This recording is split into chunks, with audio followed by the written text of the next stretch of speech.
আফরিনকে আফরিন আরো বড় হোক, আফরিনকে আপনারা সবাই আশীর্বাদ করবেন। আর শুধু আফরিন নয়, আফরিনের কাছাকাছি আপনারা শুনতে পারবেন একদম ক্লোজ তাদের মার্কসগুলো 97, 96, 96 পয়েন্ট কত, এরা প্রত্যেকেই কৃতি। যে কোনো সময় হয়তো এদের মূল্যায়ন একটু এগোই হলে তাদের পজিশন চেঞ্জ হয়ে যায়। সকলকে আপনারা আশীর্বাদ করবেন। আর যারা ছাত্রছাত্রী আছো তারা এদের পদাঙ্ক অনুসরণ করে বিদ্যাসাগর মেমোরিয়াল ইনস্টিটিউশন বা বিদ্যাসাগর স্মৃতি বিদ্যামন্দির শাখা 1 এই বিদ্যাসাগর নামাঙ্কিত বিদ্যালয়ের প্রতি তোমরা সুবিচার করবে এই আশা রেখে আজকের এই প্রীতি সম্পূর্ণতা 2024-এর আমার স্বাগত সংক্ষিপ্ত ভাষণ শেষ করছি। নমস্কার। মঞ্চ উপবিষ্ট আমাদের আজকের অনুষ্ঠানে প্রধান অতিথি মাননীয় মধুসূদন ভট্টাচার্য মহাশয়, চেয়ারম্যান ডিপিএসসি এবং আমাদের এলাকার মাননীয় বিধায়ক, মঞ্চ উপবিষ্ট আছেন আমাদের অরুণবাবু এআই সাহেব, ভজনবাবু এসআই সাহেব, আছেন আমাদের বিদ্যালয়ের প্রাক্তন শিক্ষক অরিন্দমবাবু, দেবীবাবু থেকে আরম্ভ করে আদিবাবু থেকে সেবকবাবু, নটুবাবু থেকে বাসুবাবু থেকে আরম্ভ করে এবং বর্তমান শিক্ষক শিক্ষিকা শিক্ষাকর্মী এবং স্নেহের ছাত্রছাত্রীরা। যে কথা মাননীয় প্রধান শিক্ষক মহাশয় বললেন তারই পুনরাবৃত্তি, যে কৃতি যারা তারা তো আগামী দিনে আরো কৃতিত্বের পরিচয় দেবে, বিদ্যালয় নামকে আরো উজ্জ্বল করবে। কিন্তু তার সঙ্গে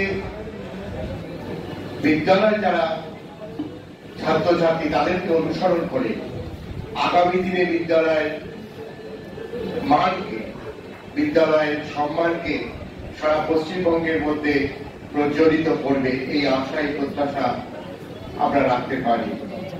পাশাপাশি যারা রাজ্য স্তরে দীর্ঘ সময় আমাদের বিদ্যালয় 2011 সাল থেকে যারা রাজ্য স্তরে বিভিন্ন সময় স্থান অধিকার করেছে, মাধ্যমিক উচ্চ মাধ্যমিক, বর্তমানে আফরিন যে ষষ্ঠ হয়েছে উচ্চ মাধ্যমিকে, তাদের কাছে আমাদের একটাই অনুরোধ বিদ্যালয় পরিচালনা কমিটির পক্ষ থেকে, যে বিদ্যালয়কে ভুলে যেও না, নিজের মাটিকে ভুলে যেও না, নিজের দেশ এবং রাজ্যকে ভুলে যেও না।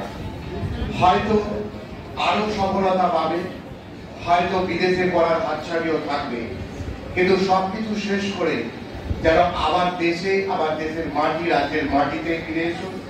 এবং বিদ্যালয় যে মাটি তোমাকে আজকে এই জায়গায় নিয়ে গেছে, সেই বিদ্যালয়ের মাটিকে যেন তোমরা ভুলে যেও না।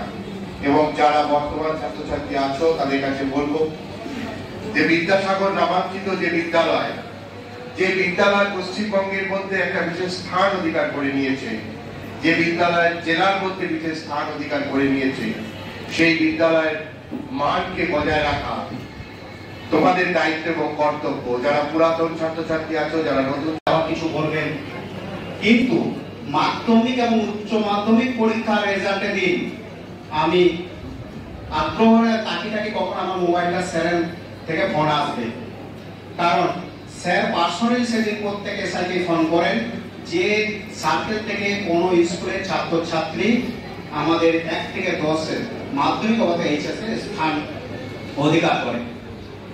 আপনারা জানেন আমাদের বর্তমান সরকার মাধ্যমিক এবং এইচএস বা অন্যান্য সর্বক্ষেত্রে কৃতি ছাত্রছাত্রীদের তার রেজাল্টের পরিপ্রেক্ষিতে একটা সরকারের বা ডিপার্টমেন্টের তরফ থেকে একটা সম্বর্ধনা দেওয়া হয়। আমরা কিন্তু প্রায়ই বলা যায় আমরা ইউনিট 1-এ এসে সে সম্বর্ধনা দিতে পেরে আমাদের মেমারি চক্রের অবর বিদ্যালয় পরিদর্শক হিসেবে আমি সত্যি খুবই গর্বিত। বলা যাবে না এরকম নয়, অর্থাৎ যে কোনো সময় আমাদের প্রধান শিক্ষক বলছেন যে কোনো সময় মূল্যায়নের একটু হেরফের হলে তারা কিন্তু আবার স্থান পেতে পারে। স্থান পাওয়াটা কিন্তু কৃতিত্ব সেইভাবে নয়, কিন্তু আমরা কতটা দিতে পারছি, আমরা স্কুলে কতটা গ্রহণ করতে পেরেছি, সেটাকে আমরা পরীক্ষার খাতায় কতটা দিতে পেরেছি সেইটাকে মূল্যায়ন করা হয়। প্রত্যেক ছাত্রছাত্রী আরো বেশি করে পড়াশোনা করো এবং পরবর্তীকালে আমরা বেশি বেশি করে 1 থেকে 10-এর স্থান আমরা সেই রেজাল্টের দিন আমি এসে তাদেরকে সম্বর্ধন করতে পারি ডিপার্টমেন্টের তরফ থেকে, তাহলে আমি আরো গর্বিত হব।